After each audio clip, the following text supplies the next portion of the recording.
Mike, check 1 2 1 2. It's the Y2K collector. So I recently posted yesterday about my most recent pickup of Popful Mail for the Sega CD.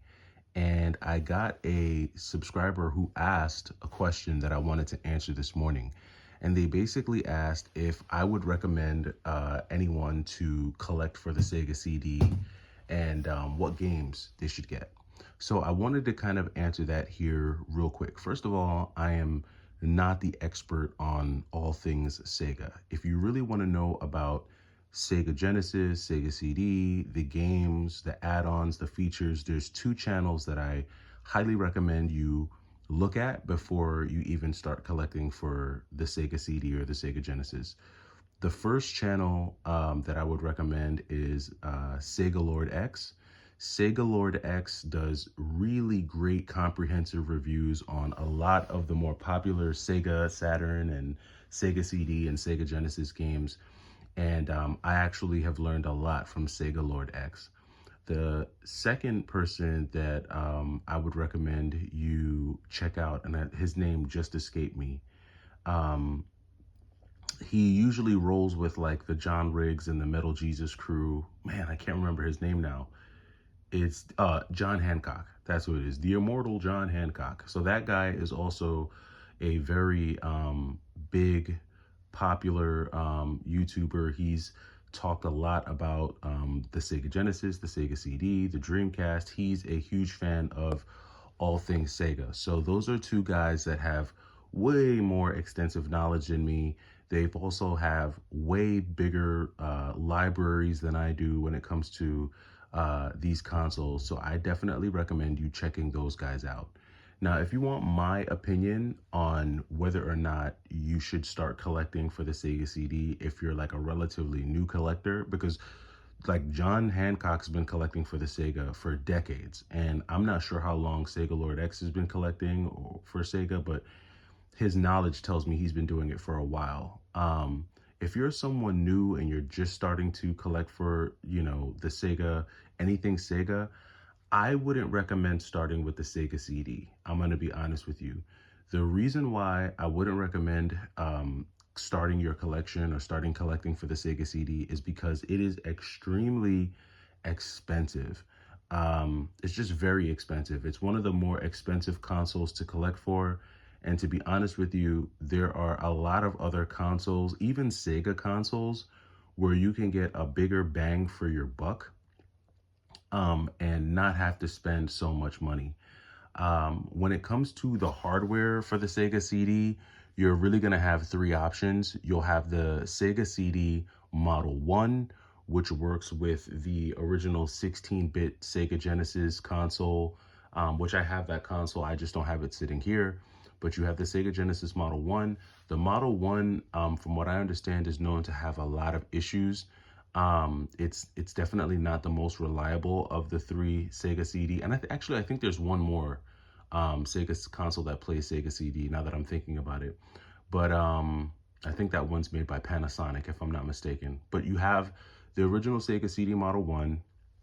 Then you have the Sega CD Model 2, which they say that this model, the Model 2, is actually the most durable and the most reliable of the different, Sega CD consoles or Sega CD add-ons that you get.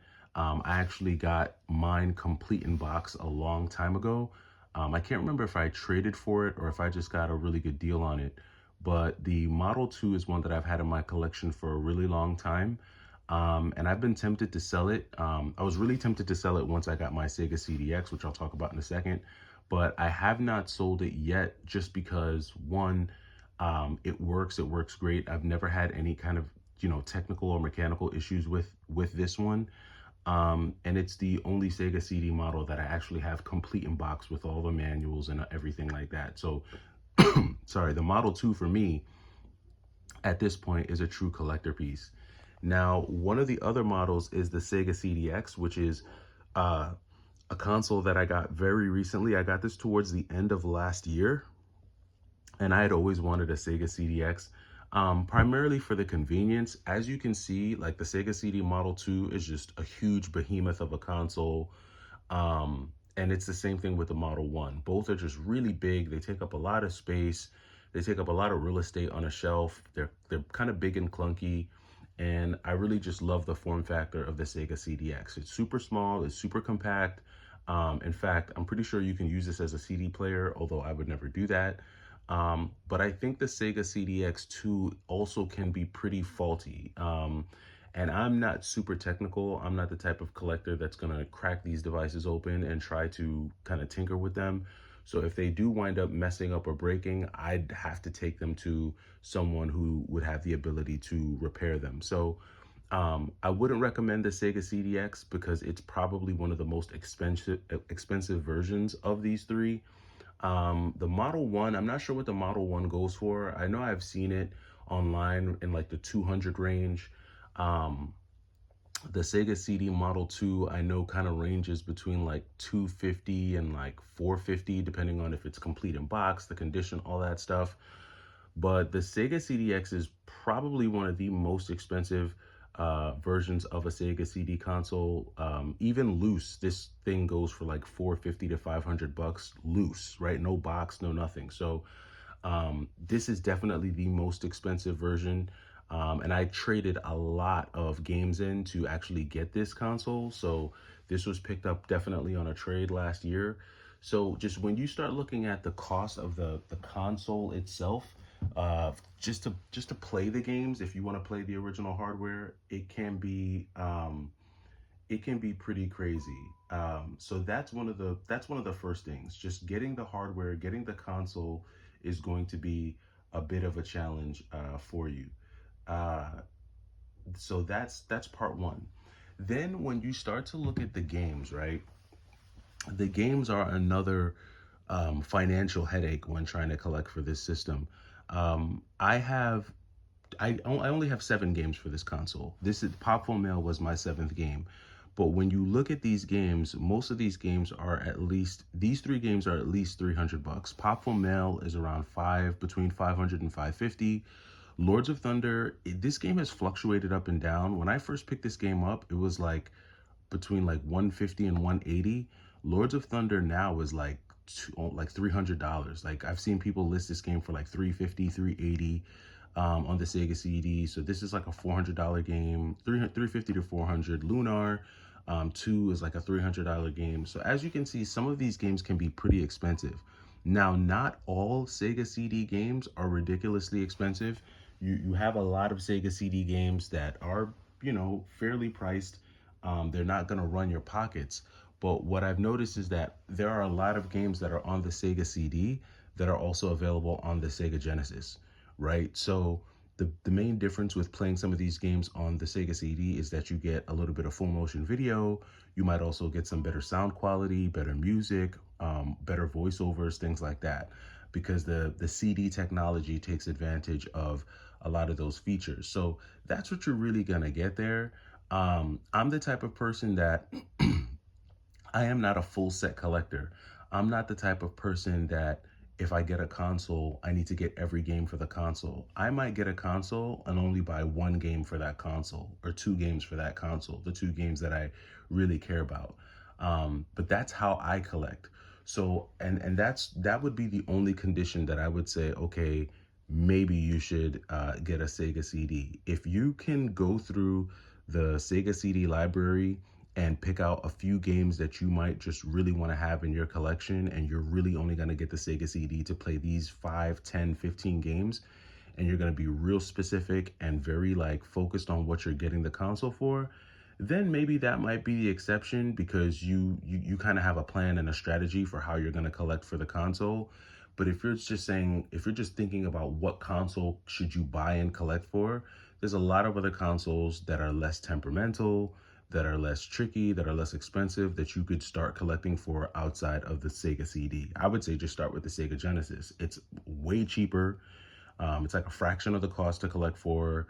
There are way more Sega Genesis consoles out there. Sega Genesis consoles are a dime a dozen. You can find them super cheap. And there are a lot of great, cheap Sega Genesis games out there that you can buy and add to your collection. But yeah, as far as the Sega CD goes, collecting for this console can be tricky. There's only certain games that I want for this console.